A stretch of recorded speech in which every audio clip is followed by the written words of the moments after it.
Si tu veux que 2026 soit différente, pas juste une année où tu fais des résolutions que tu abandonnes, cette vidéo est faite pour toi. Dans cette vidéo, je te partage 15 habitudes simples que tu peux adopter pour avoir plus d'énergie, plus de clarté et une vie plus alignée. On commence tout de suite. Bois de l'eau dès ton réveil. C'est vraiment une habitude hyper simple à mettre en place et pourtant elle est game changer. Ça te permet de réveiller l'intérieur de ton corps. Moi d'ailleurs le matin je mange un porridge qui est un petit déj assez consistant et si j'ai pas bu juste avant j'ai vraiment l'impression que tout est bloqué en fait. Donc si tu bois ça va te permettre, si tu prends un petit déj qu'il va glisser plus facilement jusqu'à ton estomac. C'est pas très glamour dit comme ça mais bon. C'est ce que je ressens. Donc ce que je peux te conseiller c'est de mettre ta bouteille d'eau directement sur ta table de nuit à côté de ton lit, comme ça tu te réveilles, tu y penses, tu bois, c'est fait. Dernière habitude concernant l'alimentation, mange des fruits et des légumes tous les jours. Sur les fruits, il faut quand même être modéré. Personnellement en tout cas, ma diététicienne m'a dit de manger 2 portions de fruits par jour. Donc une portion ça peut être une banane ou 2 clémentines.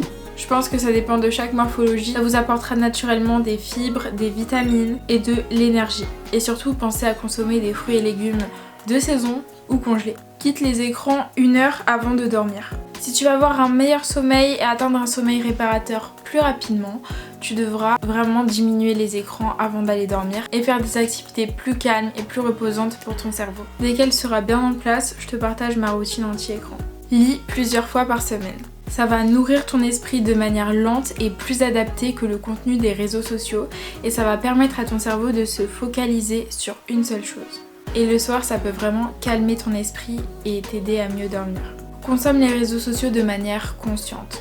C'est décider pourquoi tu ouvres cette application et pourquoi tu la fermes. Tu le sais très bien, mais quelques minutes par-ci, quelques minutes par-là, ça finit par voler des heures de ta vie. La 6e habitude, c'est d'écrire. L'écriture, ça libère les émotions, diminue le stress et aide à mieux se comprendre et à donner du sens à son vécu. Et c'est d'autant plus important parce que je ne sais pas vous, mais moi j'ai un métier très digital, donc je ne prends plus forcément le temps d'écrire, tout se fait sur ordinateur. Donc écrire, c'est une très bonne habitude. Fais ton lit. Faire son lit dès le matin, ça donne directement un côté plus rangé et plus organisé à ta chambre. Mon conseil, c'est de le faire juste après ton petit déj ou avant de partir pour quand même laisser le temps à tes draps de s'aérer. Marche minimum 6000 pas par jour. Bon, ça c'est ma bête noire. Au début je voulais faire les 10 000 pas par jour et je me suis rendu compte que je pouvais pas passer de rien à tout d'un coup. Donc je me suis fixée de faire entre 5 et 6 000 pas par jour au début et augmenter ensuite les paliers. Donc fixez-vous l'objectif de pas qui vous correspond, mais c'est vraiment top pour votre santé. Et d'être 2000 pas par jour, vous augmentez votre espérance de vie de 32%, donc ce n'est pas négligeable. Ma 9e habitude, c'est de prendre le temps de planifier. Le dimanche soir, planifie ta semaine et chaque soir, fais le point sur le lendemain. Ça t'aidera aussi à ne pas passer à côté de ta vie et à voir réellement ton avancement vers tes objectifs. Donne-toi 3 priorités maximum par jour. C'est ultra important, ne te surcharge pas. Ça va te démotiver parce qu'à la fin de la journée, tu vas voir que tu n'auras pas tout coché. Alors mets-toi des objectifs par semaine. Il y a des jours avec et des jours sans, donc pas plus de 3 priorités par jour. Fais des bilans mensuels ou trimestriels. À chaque fin de mois, fais le point sur ce que tu as fait et sur ce que tu aimerais accomplir le mois suivant. Ça te permettra d'ajuster ta trajectoire et de voir là aussi ton avancée. Parle-toi comme à une amie. Considère que tu es ton ou ta meilleure amie. On est souvent plus dur avec soi-même qu'avec nos amis.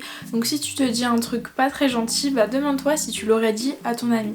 Et pareil, si tu es dans une mauvaise relation, une mauvaise amitié, demande-toi si tu aurais dit à ton ami de rester dans cette situation ou non. Parfois ça peut aider. La 13e habitude, c'est créer plus que tu ne consommes. Moi la première, je consomme énormément sur les réseaux sociaux et je passe même plusieurs heures à scroller. Mais si déjà tu consommes de manière plus consciente, tu auras plus de temps et de motivation pour avancer dans tes projets.